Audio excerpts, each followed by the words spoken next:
C'è un'esperienza sul territorio, su 6 comuni, più precisamente del nostro territorio, che si chiama Kaleidos. È un progetto importante che dura da 3 anni sulla povertà educativa. Abbiamo voluto con questo incontro, con questo momento di riflessione, condividere con gli amministratori, con il pubblico, con gli attori, con i soggetti che in qualche modo partecipano al progetto,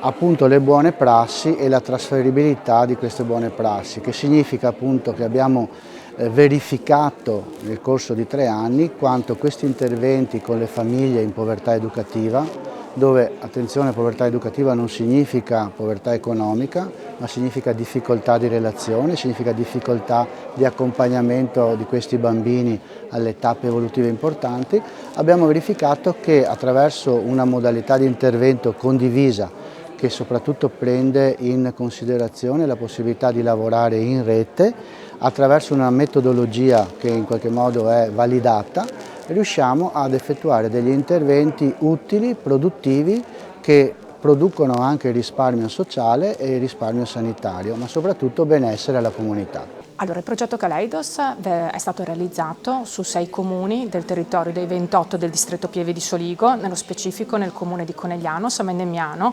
Cappellamaggiore, Fregona, Sarmede e Colle Umberto. Abbiamo concretamente coinvolto 400 famiglie, più di 400 famiglie, abbiamo realizzato 9 punti educativi, quindi 9 spazi dedicati a bambini e famiglie, e coinvolto più di 25 partner territoriali, facendo azioni sia all'interno della scuola di infanzia e supportando il corpo docente, sia creando degli spazi pomeridiani e supportando anche le famiglie a casa con educative domiciliari grazie alla collaborazione dei servizi sociali territoriali. È un progetto molto importante perché si è evoluto nell'arco di 3 anni, tra l'altro a cavallo della pandemia, quindi gli obiettivi che c'erano prima, che erano quelli della prevenzione, della fragilità e della povertà educativa per i ragazzi da 0 a 6 anni e una presa in carico, un accompagnamento di tutta la famiglia, trovano oggi un rinnovato interesse di attenzione e quindi l'esperienza fatta può diventare un modello da poter replicare anche nel prossimo futuro. Il tema della povertà educativa, il tema dei NEET, dei ragazzi che non studiano e non lavorano, è una realtà presente anche purtroppo nei nostri territori e su questo ci si vuole focalizzare, come tutti assieme facendo rete. La pandemia, uno degli insegnamenti che ci porta è che abbiamo una comunità completamente diversa da quella che avevamo prima e che chiede che tutti quanti assieme, corresponsabilmente, decidiamo quale percorso svolgere assieme e poi lo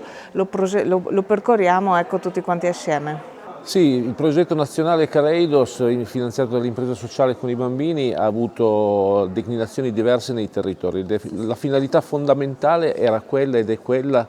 di realizzare attività che permettono di incontrare e coinvolgere famiglie un po' a scomparsa dagli schermi, dai monitor dei servizi specialistici alla persona, famiglie con bimbi in fascia 0-6.